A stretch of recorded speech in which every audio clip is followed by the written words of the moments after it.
Association of Canada, and they had like a tourism congress.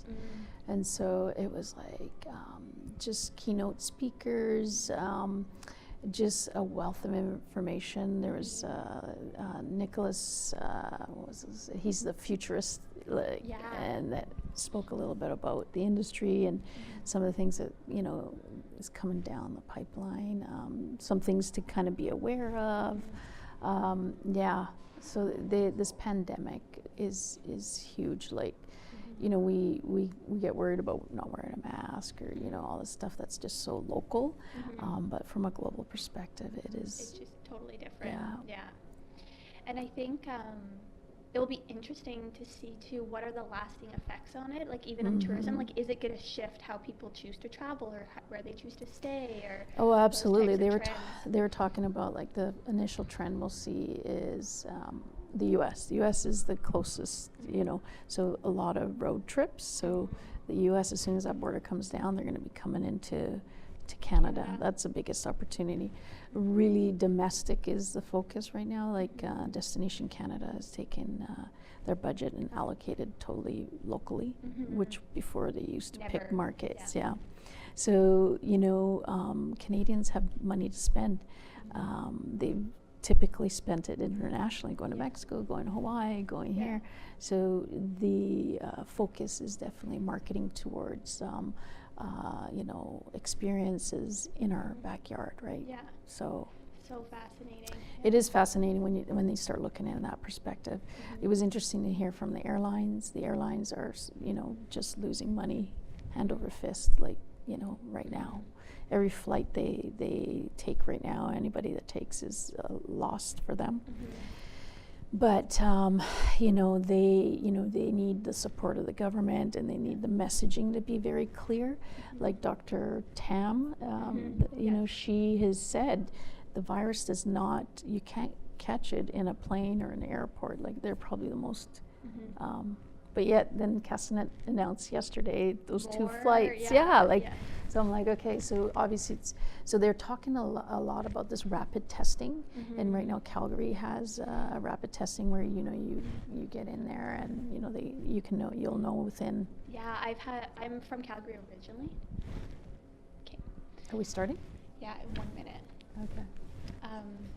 In Calgary specifically, I have some family there, and they were saying, like, they've had to go get tested, and they'll find out the results by the time they get home. Yeah. And I'm like, that's crazy to see. Like, I mean, we did a quick test here, my daughter, I was telling you about, right? So within 24 hours, I had a text saying she was negative. So it's pretty fascinating what's going on, right? So interesting.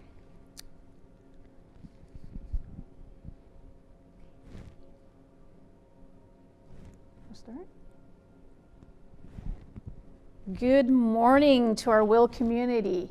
I'm Nika Graziotto, and I am the WIL Okanagan Event Chair, and I welcome you here this morning. I would like to acknowledge that we are gathered today on the traditional, ancestral, and unceded territory of the Okanagan people. Welcome, everyone. Hope everyone has their coffee and is settled as we have a great hour planned ahead of us. Let's talk a little bit about what is WIL and our vision. Our vision is to be a diverse and inclusive workforce where all women have the opportunity to pursue and attain a position of leadership. How are we going to do this? And primarily through connecting. We have a fabulous mentorship program offering network opportunities. We will do it through some sustaining efforts, fund development, and aligning ourselves with key partners. Educating. We're looking at offering various workshops. And obviously events like this, like Leadership Connect, and obviously the communication, sharing information and content through digital marketing is ways in which we conduct a lot of what we do here at WIL.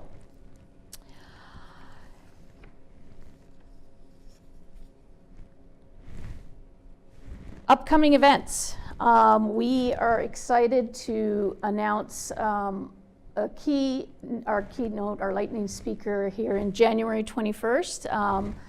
It's Lorraine Richmond. She's a leadership coach. She will sort of reset and talk a little bit about 2021 and a few different things that she will share on women in leadership there.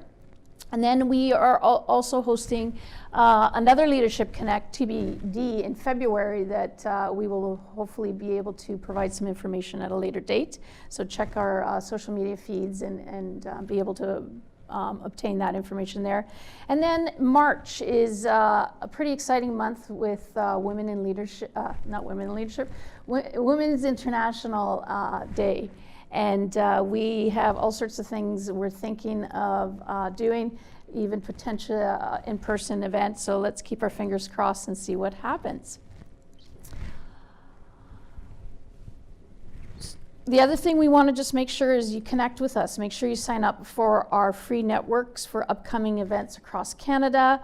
All our social media opportunities to connect are up on the screen here. So stay tuned.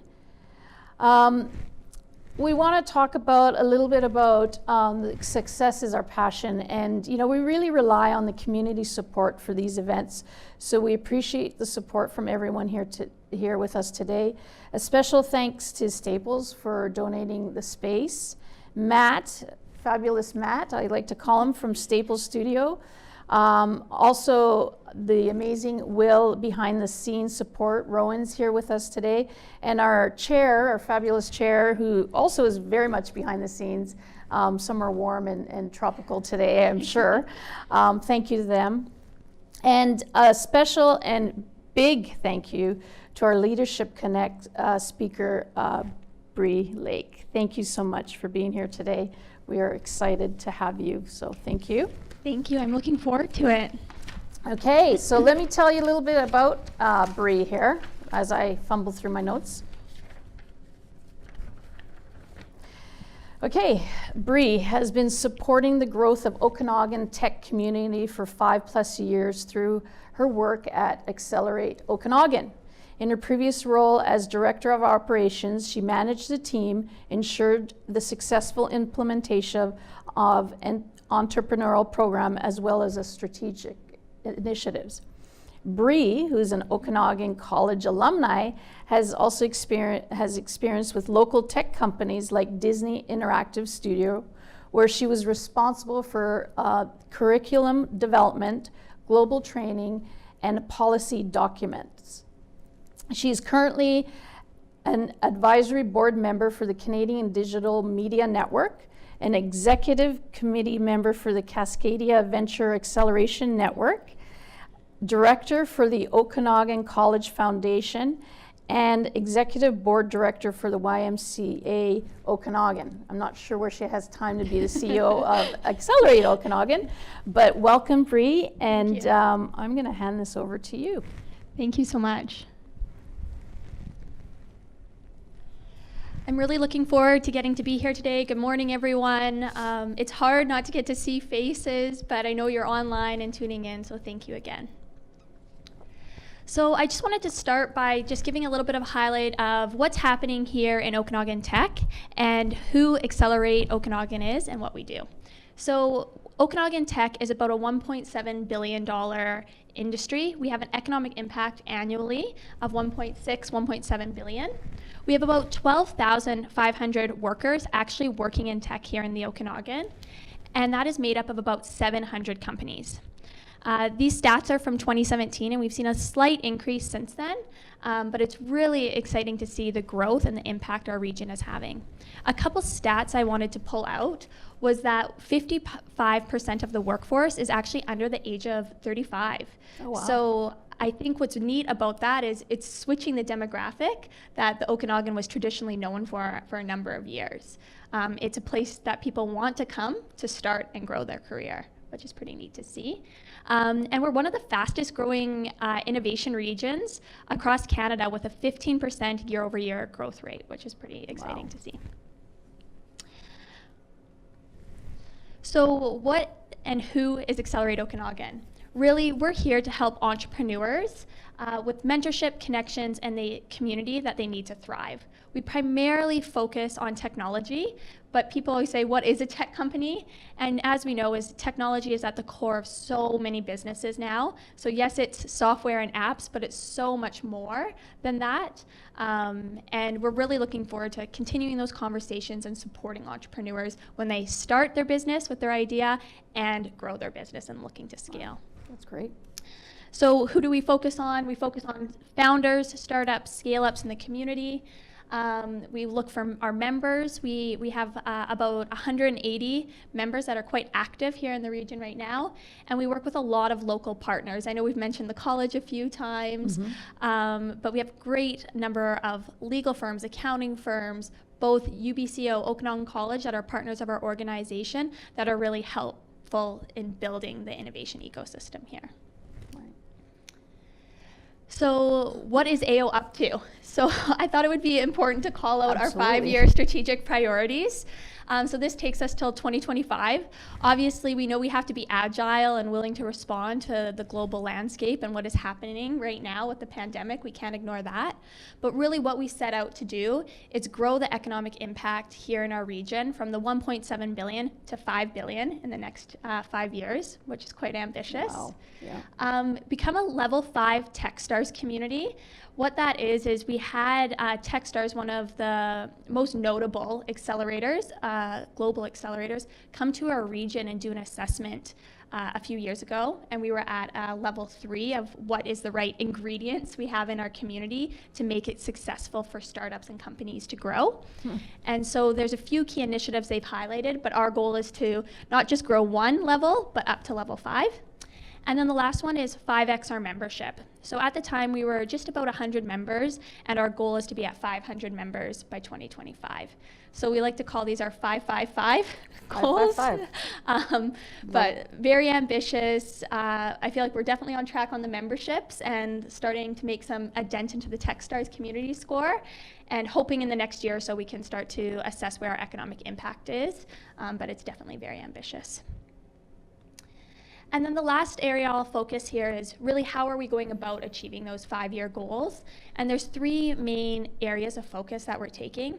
One that I think speaks to the mission of Women in Leadership Foundation is engage the willing. So who are the partners that are wanting to work together? How do we build authentic relationships and create a space where everyone has a strong sense of belonging in our community?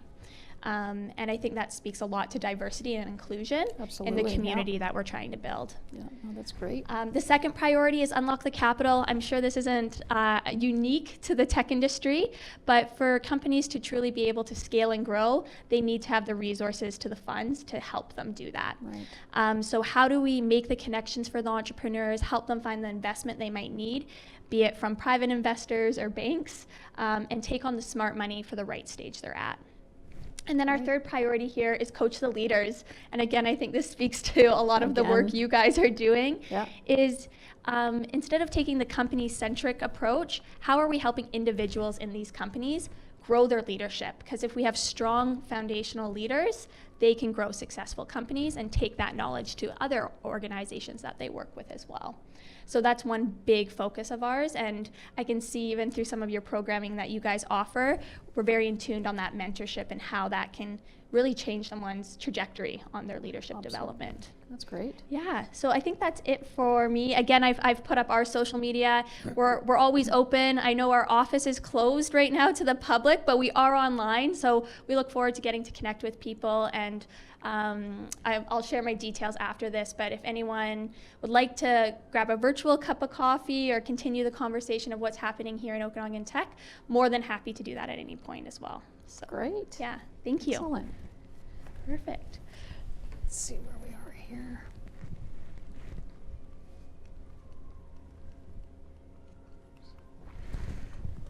All right. So we want to take the next little bit to ask a couple questions to sort of pick your brain and get your input on some of the trends and some of the things we're doing and how it aligns. And I mean, you shared quite a bit with us right now, but tell us a little bit how you define leadership and your journey.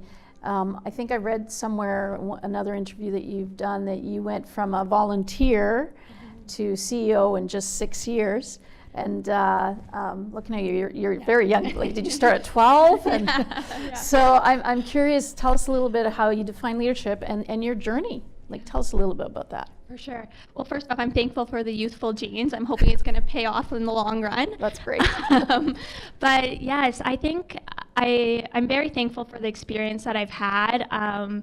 I think mentorship has played a huge part into the leadership journey I've been a part of. I've had very strong mentors, very strong leaders that help to give me opportunities and also help me overcome some challenges and obstacles along the way. As I mentioned, I'm a proud Okanagan College alumni, or alumnus, I should say. I was very active in volunteering and giving back through their Enactus program that they have there in the community. It allowed me to make real-world business connections early on and start to take a leadership role in that student capacity. And I think that helped to plant and develop a lot of the skill sets and characteristics at an early age. Post-graduation, I did work with Disney's Club Penguin or Interactive Studios here, and that kind of, I dipped my toes into what was happening in tech. Up until that point, I wasn't really aware that the tech industry was here or that it was growing, and that really opened my awareness to it. And I had started to volunteer a few times for some events at Accelerate Okanagan. I was often watching their job board, and they had a position come up for their community manager role. And it really sounded like that dream job. The job was to come in, raise awareness of the tech community, connect with people, and help them find the right resources that they needed to grow. And I was like, yeah, that sounds like me. I can do that. And so I was successful in receiving that position. And it was a great way to kind of just jump into an industry, get to make connections, and really, truly get to see firsthand the impact that Accelerate Okanagan was having, but also the tech industry on multiple other industries here in the region. And I really felt like, you know, if I wanted to stay and grow a career here in the Okanagan, this was my way I was going to get to stay, is by working in tech. And so fast forward, I had kind of jumped around to multiple positions in the organization. And really when our past CEO, Regwa Gopal, he is well known here in our community, came in, he was the one who promoted me into an operations role and really allowed me to become his right-hand person. And he was a wonderful and is a wonderful mentor and coach still to me today. He gave me a ton of opportunities. I got to learn a lot about his leadership style, and I really got to learn alongside him for 4 years. About 2 years ago, he left to go join another organization, and I had the opportunity to step up as the interim CEO, which I feel like a great experience to jump both feet in and to take that on. I knew our board was still going to be doing an open search at that point, and so I decided to throw my name in the hat. Oh, good for you. I figured great experience at the other end of this, regardless what the outcome is, and I was excited last October to actually receive the role permanently. So I've been in it for about 1 year now as the permanent CEO. Wonderful. But again, these opportunities that have arose to teach me different skills and allow for opportunities to learn and grow on my own leadership style. That's excellent. So one word I love in sort of leadership is passion. What is your passion, and are you following your passion? Yeah, that's a hard question. I think I should start by saying I do believe passions evolve too. Yeah. Okay. But right now I do feel like my job is so rewarding and I'm following my passion. And when I was just even giving that description, saying getting to help people and plug them into the right resources, I really do feel like that's a very big passion of mine, and I still get to do that in my day-to-day. And I'm so, again, can't think of a better word, passionate about the work that we do at Accelerate Okanagan. Okay. Entrepreneurship and growing a company can be such a lonely journey. People don't know what you're going through when you're that CEO or in a senior role, and the type of responsibilities or weight you have on the shoulder. So for our organization and even myself to be there as a sounding board for these entrepreneurs, to help them find their resources, and plug them into what they need at that moment in time is such a rewarding opportunity to have. And I think something even all the way back to when I was in the community manager role, we used to do an event called Startup Drinks. It was once a month, Friday. People would come to a different startup and we would have beer and chips, pretty much, was the extent of it. And often we would meet a lot of people who are new to the industry or just wanting to get plugged in. And you'd meet someone and you'd introduce them, and then fast forward 6 months later, you'd run into that person again and they said, oh, so-and-so you introduced me to, I now have a job, I'm working in the industry and it's led to X, Y, and Z.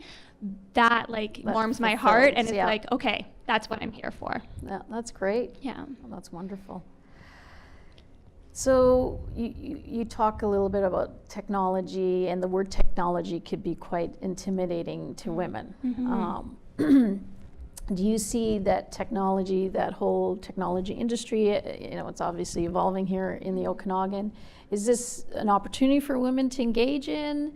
How do you see it? And one very simple question to add to that is, how many women work at Accelerate Okanagan? Yeah, so I'll start by talking about our internal team. When I started at Accelerate Okanagan, it was actually majority were male, and I was, I think, one of 2 females on the team, and that's definitely switched over the years, just by the type of candidates that have been interested in the roles. So currently we have a team internally of 10, and then 13 mentors. So on our 10 member team internally, it's actually 80% are female. And on our mentorship team, it is, I think, close to 30%. So overall, we're about a 50% mix between our mentorship and our internal team. But we definitely have a lot of women on our internal team. And I often get a question like, oh, are you trying to balance that out? What does that look like? And I'm like, yes, we are. But I truly believe that's how we get so much stuff done. Okay, great. by the woman power there. But as for the industry, I would even say over the last 5 to 10 years, you've really started to see a change in the culture that was there. Okay. Definitely here locally, but I would say nationally and internationally now too. It's way more welcome and open to gender diversity and other diversity and inclusion measurements. There's a lot of push right now of helping people to get trained up, to look at their hiring practices. What does that mean? And also even just like the recruitment of planting the seeds at an earlier age. So you'll see a lot of programs now that target elementary schools and teaching both girls and boys how to code at an early age, so that they have that seed planted that they can carry with them and know that this is a realistic career opportunity if they choose to go into a technical role. Wow, okay. Yeah. That's great. And you'd see it too at the post-secondary schools here. There's lots of mentorship programs, especially targeted to women that have chosen to go into the STEM field, so science, technology, engineering, and math. We have a couple questions that are getting Great. feeded to me here on my phone, so I'm not checking my text. I'm actually getting questions sent to me from Rowan. So one of the questions, Brea, how do you try and balance the limited talent pool so current and new companies are able to retain and acquire talent? Yeah, I would say that question is probably specific to tech talent. Yes. It's really hard right now because it's actually like a scarce resource. This isn't just what we're facing here in the Okanagan, but it is like a national and global problem right now. There's just not enough people who have been trained on those technical skill sets to enter into the workforce. So they end up, that skill set becomes very high in demand. The cost to acquire that talent is quite high. And so really, I think there's a lot of opportunities right now that the provincial and federal government are helping by helping with immigration programs, people to get their visa more seamlessly and immigrate into Canada. That helps with diversity, but also for us to get world-class talent here in our region or in Canada. That's great. And there's a lot of incentives right now to hire recent grads and youth, essentially, that help to subsidize the wage so that you can take some more time in your company, especially if you're early on, to invest the time into this student, get them up to speed on your company's practices, but then hopefully that they'll be with you long term and you'll be able to retain them with you. Oh, that's So. great. Okay, great. Another question came in. When you took the role of the CEO, did you deal with imposter syndrome? And if yes, how did you overcome it? That's the first time I've heard of imposter syndrome. Oh, it is? Yes. Okay. So I find that fascinating. Yeah. So, I was fortunate to actually take part in some Women's Enterprise Center training, and they had a whole course on imposter syndrome and a number of years ago. And for those who haven't heard of it before, it's the fact of walking into that room and feeling like an imposter. You shouldn't be there, or you're maybe not as qualified to be in that room. And how that plays in your mind game, right? And there's different coping strategies for it, but I would be naive to say, of course, of course you feel that. I'm sure most women who are tuning in, or yourself too, you can think of a moment in time where you've walked into a boardroom and maybe you're the only female in that boardroom, or you have to give a presentation. I think even coming up here on stage today can be nerve-wracking, right? Lots of what I do to prepare myself in those types of situations is I do a lot of research ahead of time. How can I show up with the right message? And I really think about what can I bring to that table, or what am I bringing in that room that is unique, and that I am there for a purpose, and trying to define what that purpose is. I think it just helps me get my head in the game and kind of let those voices, put them aside and kind of get to focus. Oh, gotcha. Yeah. Okay, great. I think, being prepared is key. Yes. All right. Here's another one for you. What do you feel were your biggest barriers to the technology industry for women? What are some of the barriers? I think one of the biggest barriers, and again, we're starting to see shifts of this now, but is women role models in the industry. Just because, again, found over a number of years, there weren't a lot of women that were entering into the workforce and then growing within the companies, so in senior or leadership roles, that when people were looking into the news or they hear about their favorite company, they weren't seeing women leaders. Right. Whereas I think we're starting to see the tides change. And by having more role models, I think it helps women to aspire into those roles. And so I think it becomes more of a norm, of a talk track, and that can become an opportunity or an option for them. Up until then, I think a lot of people maybe dismissed it as, can I even go into this industry? Is it for me if I don't see anyone like me working in it? Right. You mentioned role models, you mentioned mentorship. Were your role models or mentors female or male, or both?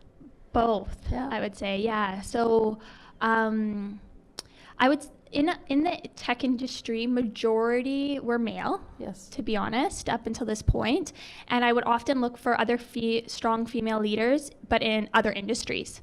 Yes, they might not have the specific knowledge of our industry, but there, as we know with leadership, there's qualities that transcend every type of industry or the type of work that you do, that I think, again, finding the right mentor is what's important.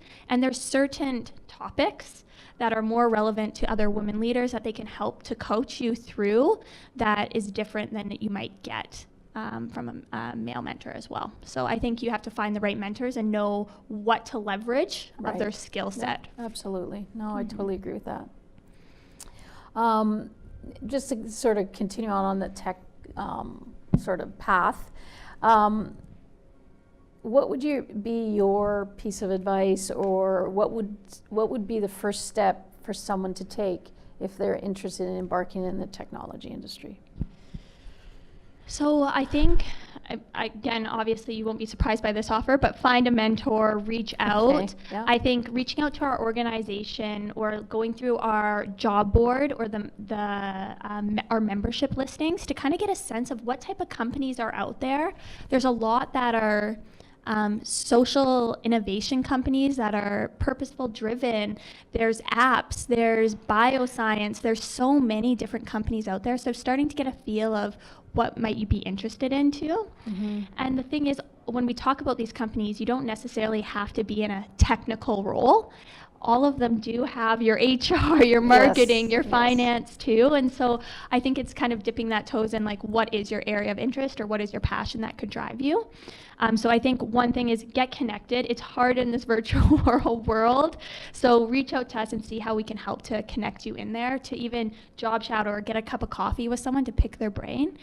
I think one other area that is unique to the tech and innovation industry, and I think we're all experiencing this with the pandemic though, is most of the careers that are in our industry right now are going to look very different in the next 5 to 10 years. And I was trying to look up the stat last night when I was thinking about this, because I know I've heard it, I think, at a futurist talk. I know we were talking about a futurist earlier. But the jobs don't exist yet. Like, we don't even know what those jobs are going to be in the next 5 to 10 years. Yes, there will be certain skill sets that we have now that will correlate to them, but there's so much is rapidly changing really, really quickly. So if tech or innovation is an area that you think you want to jump into and kind of get to explore, don't get so hung up on a job title or a specific role. But again, what are those skill sets you want to develop, those soft skills, and how could you start developing them? Okay, that's great. Thank you for that. So let's talk a little bit about work-life balance. That's kind of an interesting one today as we are in this world of the pandemic, and I think technology has become a bigger part of our personal life, and it's become a little bit more blurred. But what are some today? What are some of the trends I think I kind of outlined, and how do you manage work-life balance? I think you kind of touched on this too, but work-life balance among this pandemic has really blurred those lines. Absolutely. I think prior to this, there was a lot of pressure that you have a work life and you have your personal life. Sometimes they intersect, but majority of the time they don't. They don't, yeah. And through the pandemic, when schools were shut down, kids were at home, everyone was forced to be home. With the virtual meetings, people were getting to see a different side of everyone's life. It's very rare that you get a peek inside literally someone's home on a daily basis, and that's where we're at right now. And so I think those lines have really blurred, and it will be interesting to see over the coming years as we start to move into a recovery phase or outside of this pandemic, what lasts around that, of those lines of how does personal life interact with work life. One great story recap that I read earlier on in the pandemic was actually from an author. Her name was Nora Roberts. And she was speaking at a conference, and she talked about how in life you have plastic balls and glass balls, and everyone, and especially women, are all trying to juggle these balls. And she talked about how they're not just you have one family ball and one work-life ball, but you're actually juggling like 55 balls. And one is like your kids' school recital or a project that has to go in. One can be a project at work, a board meeting that you have coming up. And some of these are so critical that they're the glass balls, and some are rubber balls. And you know at one point you're going to drop something. Right. And it's important to recognize that it's okay if you drop the plastic balls because they bounce. And they don't shatter, it's going to be all right. You can move past that. Whereas if you drop one of the big glass balls, that's when it shatters on the floor. And it really spoke to me because you often hear work versus personal life. Right. And it's really about that work-life integration and starting to understand the priorities of what are the glass balls in life and what are the plastic balls, and where can you give and take. Right, interesting. Yeah. I attended a 2-day webinar the last couple of days, and one of the speakers spoke about women in the workforce. And due to this pandemic, women are having to choose between their personal family life or their career, and they're talking a little bit about women choosing family, as the choice, and exiting the workforce, which then creates a problem in the future with future talent, right? Future leaders. And so it's interesting to be able to manage that, and not a lot of people can manage both. And now you throw in the pandemic on top of that. Totally. It's quite interesting for sure. Yeah. I have to say, I read some articles too about that and saying, are we setting back the workforce and progress that's been made over a number of generations now? And it's disheartening to read some of that and to think, what are these long-term effects going to be? I often think about that. Yeah. I don't think there's a clear solution right now. I don't think. Yeah. Right. What is your proudest or biggest accomplishment? Oh, that's a hard one. I think probably to date, my proudest accomplishment would be securing the CEO role. Okay. I definitely felt like the underdog going into it. Like, yes, I was internal. I did know our organization, but as we said, I'm young. I think I'm a local candidate. I think there was some things going against me, and to have to prove myself through that, prove the track record. We were in the process of raising funds for Okanagan, or for Accelerate Okanagan, securing those funds. I think it helped to give that confidence to myself, and then actually being able to secure it at the end and now have a year under my belt. I feel like that's really a proud accomplishment of myself in the career sense. And then I would just say on the personal side, I'm just really happy about the lifestyle I've been able to build or maintain here in the Okanagan. When we could travel, I always felt like when I left the region, I came back, and I'm always so thankful to be here in the Okanagan, and the fact that I have the privilege to have a house here, be able to live here and call this home. I do feel very thankful for that. Yeah, those are great accomplishment. We talk a little bit about mentor, we talked to, role models. Do you see yourself as a mentor / role model? I would say definitely, I think mentor is a name that is given to someone.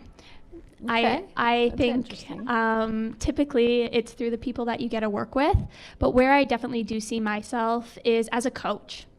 And so I think there's a little bit of a difference between those two, but I think being a coach is definitely on the way to being a mentor and being given that title eventually. But as a coach, I think you're there to help people uncover what's already within them. It can be a personal coach, a private coach. And I've definitely been able to flex that muscle in my personal life and in my work life with the staff that I get to work with on a day-to-day basis, as well as the projects I get to lead. So definitely flexing the coach muscle right now. Hopefully being able to gain that mentor title in the coming years, for sure. Oh, good. You're so modest. I hope I'm a role model for some too, though. I like sure that you are. threw that in there. So. Okay, so in your experience and your opinion, what are some of the key elements for a woman leader? If you're coaching, what would you? So I really actually feel like this pandemic showed us the great qualities in women leaders from around the world. There were so many women leaders either in the health roles or in prime ministers or president roles that stepped up and really got to showcase their leadership qualities and skills during this pandemic. And I think it shone a spotlight on the different qualities that maybe women leaders bring to the table versus a male leader. And some of the ones that I think that come to mind just naturally is being humble is one. Often this one too, I think we've seen in the pandemic, is being decisive. And I know sometimes women don't always get that as a qualifier, but I really do feel like women in leadership roles are decisive, can stand behind their decisions and know why they've made that decision. Right.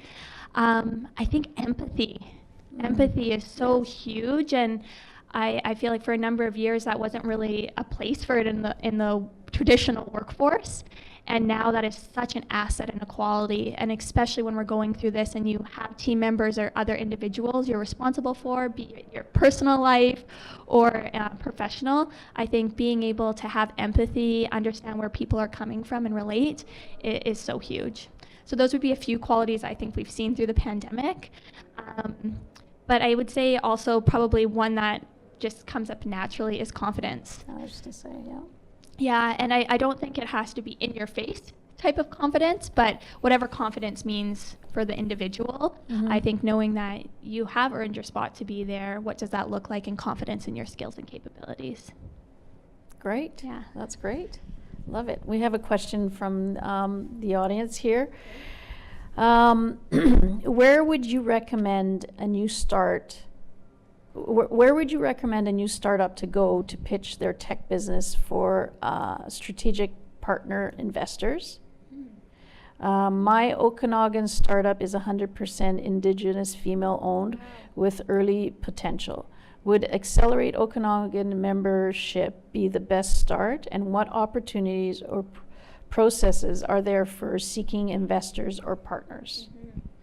Well, first off, congrats on starting an idea. I feel like that's the first step, is having the idea and wanting to jump in.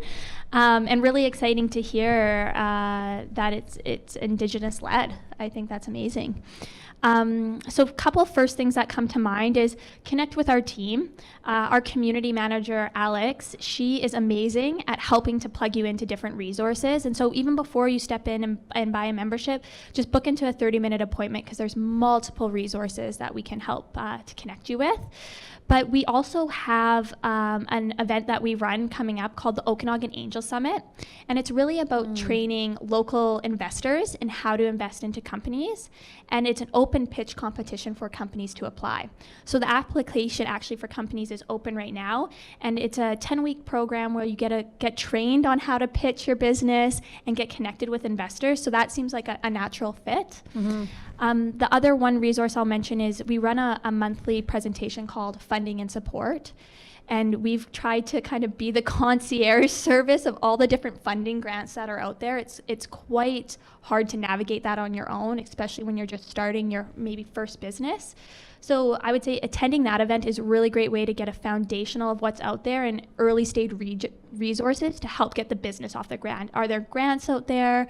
And what are those resources? So the Funding and Support event is a great one. Connecting with one of our team members, Alex, is the one that comes to mind. Okay. And the Okanagan Angel Summit, I would say, are like 3 good places to kind of start. That's great. Okay. Going back to sort of the skill sets, the what experience, what elements are key for women leaders. Do you think one's personality is an important element in a leader? Yes. That's it? Yes. No. I would agree. I think what's interesting about it is personality does play a huge part into it.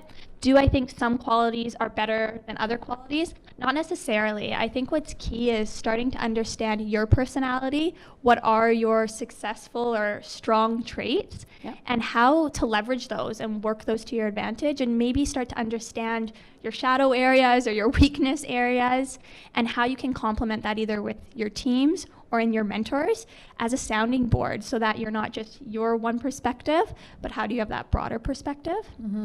And I think, again, we've seen different leadership qualities or different personality types emerge. But I think it's really, there's not one key direct one that is like the key to success if you have this personality type, but more of how are you leveraging your skill set to get you where you need to go. Yeah, I've heard the quote, if you want to call it that, what makes a successful leader is surrounding yourself with people that are smarter, better, different skill sets than you, and never be fearful of it, right? Yeah, I totally believe that, and knowing how to plug in the right players, right? Build your team, for sure. So how do you measure success, both work related and personal? I'll start with work related because I think that's easier. Yeah.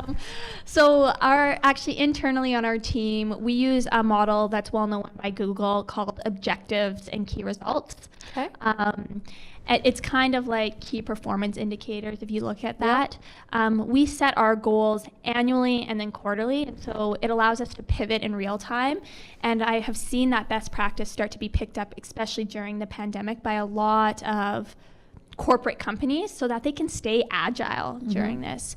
And so how it typically works is you're setting an objective, which is usually a statement, and then you would have 3 key results that back up, yes, I know I've succeeded on that objective if I achieve these ones. And the key results are always very measurable. So think of your SMART type goals.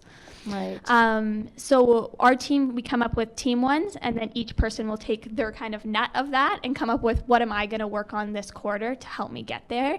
And we found that to help us all take ownership in our organizational goals, better have transparency between who's working on what, and keep us on track, especially during the pandemic. I think it was easy to get distracted. Oh, sure. That it was allowed us to use that as a scapegoat. Okay, why am I here? What am I doing? So that's one methodology we use to measure success in our organization, is set out these objectives and key results. And even today, coming and sharing with you guys our 5-5-5 goals at the beginning. Yep. It's that accountability factor. You need to talk about it. Sure. For it to help have people hold you accountable. On the personal side, I feel like there's so many different ways to measure success. As you can tell, I'm a very operational brain. I like structure, so I've even set some personal OKRs for myself. Oh, wow. But Okay. I would say on the personal side, again, it's what are those passions that you have in life? I think something we've really learned I know I've taken away during the pandemic, is taking time to pause and reflect on what have I achieved, where am I wanting to go, and just be in it for a while and not just move on to that next goal quite quickly. I think that's often missed, that reflection piece, and knowing it's okay if goals shift or change, and giving yourself permission for that. So I think on the life, it's a little bit not so cut and dry, more messy. It's always ever evolving. Right. But yeah, that's kind of where I'm at there. Yeah, that's fair. Well, that's good. That's good. So, a couple other little questions here. You know, what inspires and motivates you? Other badass women leaders. I like that one. I think that's exactly it. Inspirational people. As we've talked about role models, mentors here, I think getting to see who's out there right now stepping up and doing a wonderful job leading, and getting to see their posts or how they handle their communication strategy or deal with team has been amazing. My husband, he's from New Zealand, and so we're very involved on the New Zealand politics, and Jacinda, their prime minister, she's amazing, and I feel like the world really shone a spotlight on her during this pandemic too, and I love getting to watch her. She's one I definitely look up to. But other places for inspiration, I find I do a lot of ebooks or podcasts, because it's a nice tangible way in a short amount of time you can get some good nuggets without maybe sitting down and dedicating a lot of time to reading a book. I know as you mentioned at the beginning, where do you find time to be the CEO and do those boards? I find I am not great at sitting and reading the full book, but I love doing podcasts or snippets of books so that I can get the key concepts out of them. So inspiration through that, but also just the people you surround yourself with. Inspiration through the community. I mean, you're quite involved in the community, as you mentioned. Tell me a little bit about your women's entrepreneurship program. So this program is actually, we're doing it in partnership with the accelerator based in Victoria called Viatech and UVic. And what we were starting to see is there were some barriers for women starting tech companies or women starting businesses to join our traditional programming. And we said, okay, are we missing maybe the mark on our programming, or how do we need to iterate? And so we actually started this partnership because we had received some funding through the Digital Technology Supercluster. Kind of a jargony word, but they were really looking for capacity building projects and specific to diversity and inclusion. So at that time, we over the last year, built a new program, and we just launched it at the beginning of September. It will conclude in 2 weeks from now, in the middle of December. And it was a 3-month project of a cohort of women entrepreneurs. There was 12 women that went through it. And it focuses on, again, one-on-one mentorship, some key training, and then a peer group where they called themselves the accountability group, how they help to hold each other accountable on what they said they were going to do. Right. And we've really seen, by having the mix of those three, it's allowed these women to move their businesses forward, get the type of support that they needed, especially during this critical time.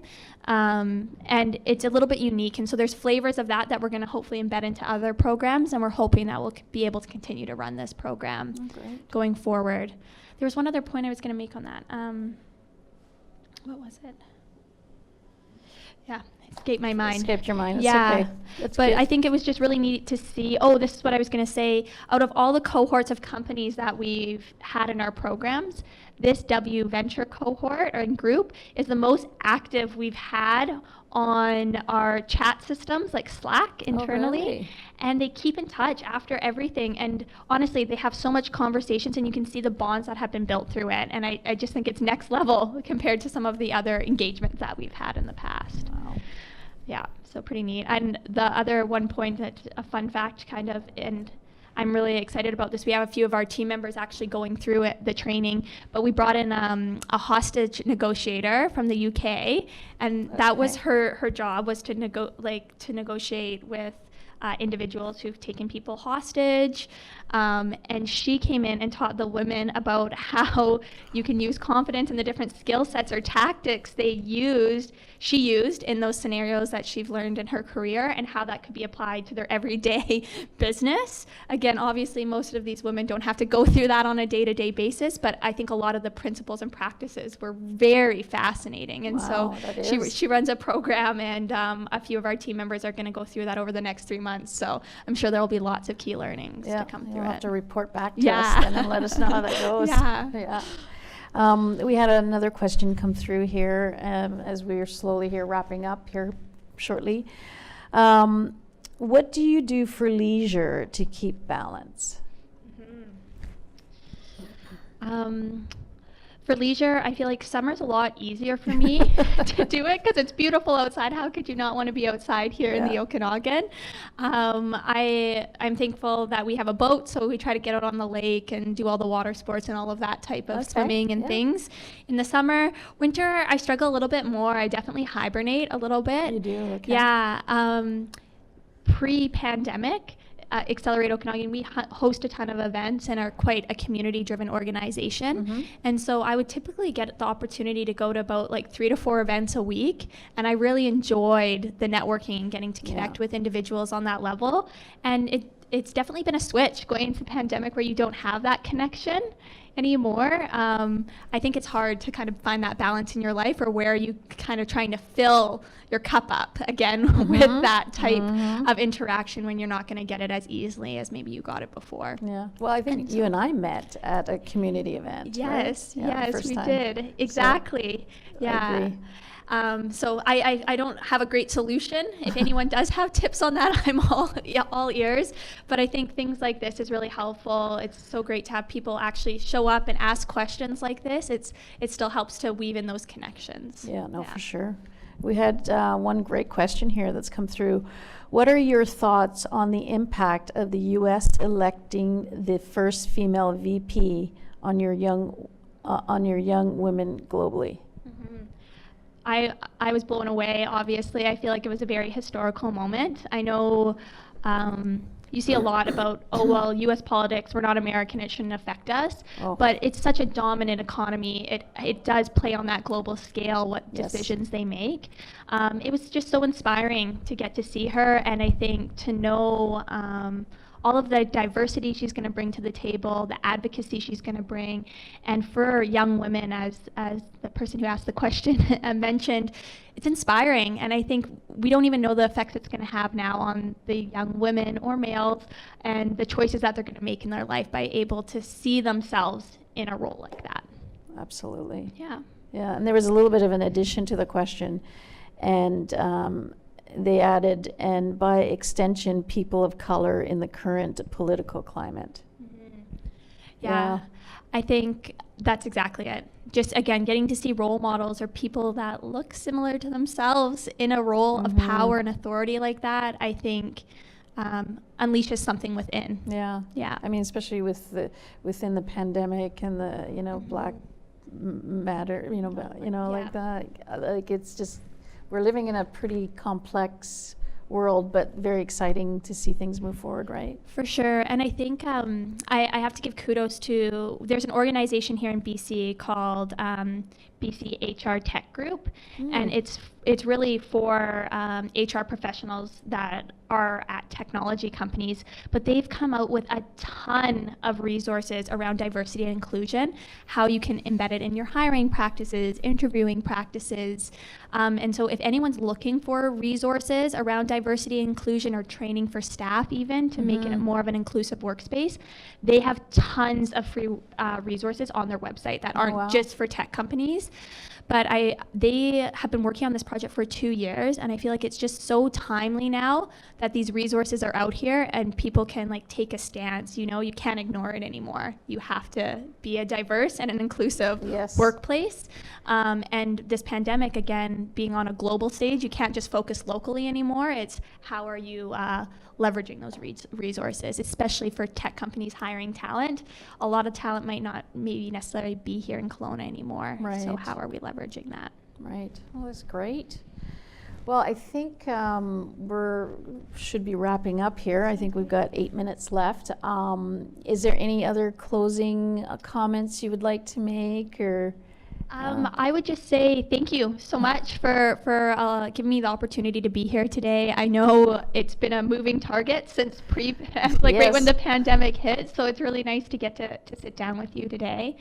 As you said, this started from one conversation of meeting at an event and has led to this. And so for the women that are tuning in, or the individuals, how can you continue to stay plugged in? Please reach out to your connections. As I mentioned, I'm open to grab a virtual coffee at any point. I think my email is right actually on our website, but just don't hesitate to reach out and see if we can help to plug you in. Great, thank you. And I think what I'd like to say is thank you, Brea, for volunteering your time and taking time out of your day today. I know it's kind of, you're recovering from being a cold and whatnot. So thank you very much, and thank you for sharing your stories and your philosophies on life and careers and motivating the community here. Thank you to Staples for sponsoring again the ability for us to host in this fabulous place. We're very grateful, and of course to Matt, the behind the scenes, the magical Matt that is supporting us here, and to my co-partner here in crime here, Rowan, who's been helping and feeding me the questions. Thank you very much. And thank you to everyone for joining in and tuning in and making this successful. We look forward to seeing everyone at the next Leadership Connect. So January 21st, mark it in your calendar. We'll start the year with a leadership coach that'll share some of her insights with us. And again, if you have any questions, please send them our way. If you have any ideas of who you'd like to see interviewed or join or get involved, please reach out. We are available. And thank you, and I guess everyone have a great rest of the day, and take care. Thank you so much.